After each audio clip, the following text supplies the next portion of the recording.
The Kilgore College Small Business Development Center provides potential and existing business owners with the practical assistance needed to survive, grow, and prosper. We offer free, confidential, individual business counseling for small businesses involved in the retail, service, manufacturing, and wholesale industries, and just for those wanting to explore starting a business. Areas include business feasibility and startup planning, business plan preparation, financial management, and general management strategies. We also assist with SBA loans and conventional loans. To schedule your free appointment, please call us at 903-757-5857. The Longview Economic Development Corporation, LEADCO, exists to diversify and expand the economy of Longview and provide the highest level of job opportunities and quality of life to Longview residents. We can help your business with the site selection process.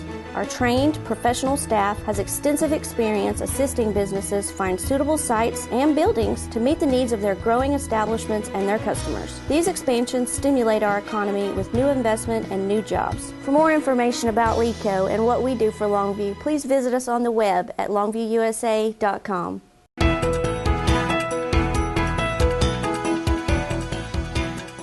In our last segment, we actually introduced the business plan and introduced the different components of the business plan.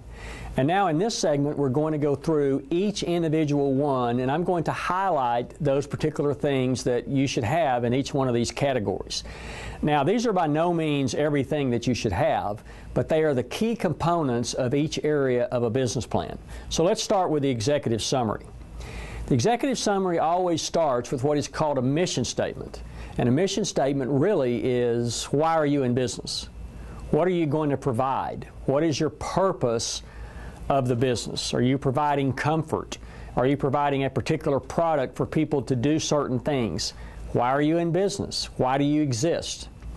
Then also we want to define the company and also our goals, both short-term goals and long-term goals.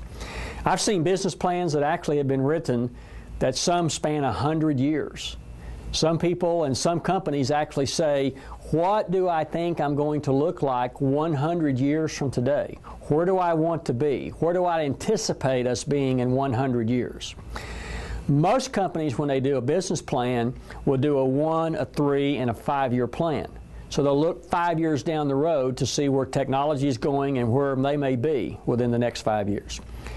But let's talk about the things as far as goal setting. Once again, we want to figure out exactly what kind of profit that we anticipate making the first year or after 3 years or after 5 years. So these are things that are part of the company goals, is our profitability. Are we going to sell the business after 1 year or 3 years or 5 years? Are we going to keep the business for 20 years and retire and turn it over to our heirs, or sell the business? These are long-term company goals. What about expanding into new markets? Initially, are we just going to concentrate on our local market, but maybe after 1 year we're going to go into a more national market or international market? We need to talk about our markets and what are we doing now and how are we going to approach them. Sometimes we want to actually establish what we call a board of directors. Many companies have a field of experts that we use as coaches, and those are called board of directors. And it's very, very good for companies, even if you're a small company, to have 2 or 3 people as a board of directors. You meet once a year or meet any other time during the year when you just need to bounce ideas off of people that are professionals, that do care about your existence as a business, do care about your success. Because if you think it's a great idea and your board of directors think it's a great idea, then it will probably succeed and they'll also back you up. So it's very, very good to establish that and have and define in your business plan a board of directors. What's also key, of course, is to have some financial data, some financial plans there. Define exactly in that executive summary what my financial costs are going to be, maybe what some of my employees are going to be, what they're going to cost me, and things like that. So in that executive summary, we're just talking briefly about, and once again, it's used to introduce our company to someone else. Think of it as if I was going to a bank to get a line of credit or get a loan. The bank really knew nothing about me. then I would take this 2 or 3 page executive summary and tell them a little bit about my business.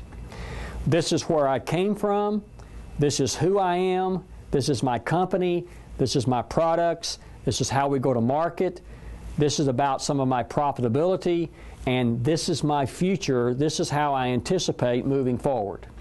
That's what we want, is to be able to give someone a summary of our business, and that's what the executive summary does.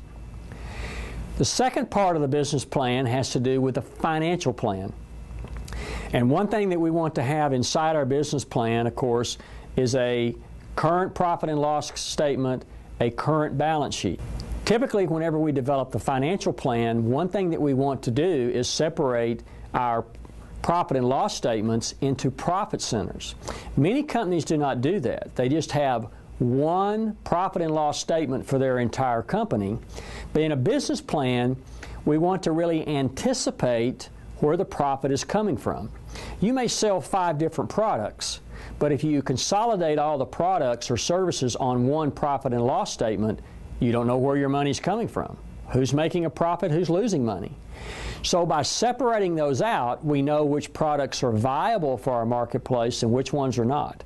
So part of the business plan is defining through a profit and loss statement the profit centers and how we're going to approach each one as far as cost and profitability, etc.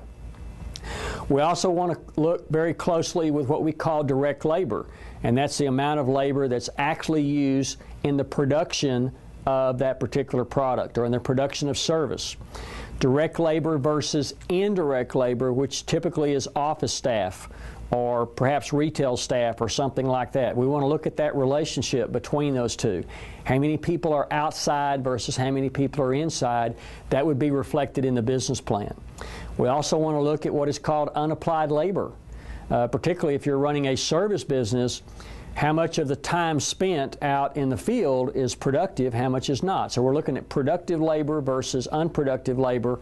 This is all part of the plan to make the assumption we're going to have a certain amount of unproductive time.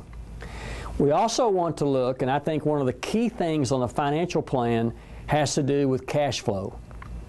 You know, so many times businesses go out of business not because they don't have customers, not because they don't have sales, but because they don't have enough cash.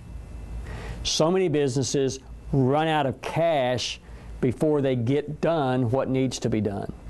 So one thing that's very, very important in the business plan is not only to have a projected profit and loss, perhaps a projected balance sheet, but also have what we call a projection of cash flows to show the actual money that's going into the bank, for example, at a certain point in time, coming out of the bank at a certain point in time. Do you have enough money to cover that? Because cash is what is important. If you're running a company and you have to bill most all of your customers and have to wait for your money, then you're going to be cash poor. You're going to have to be able to have enough cash internally to offset the billing period that you have with those particular customers. And that's why it's really important in the business plan to define your financial plan.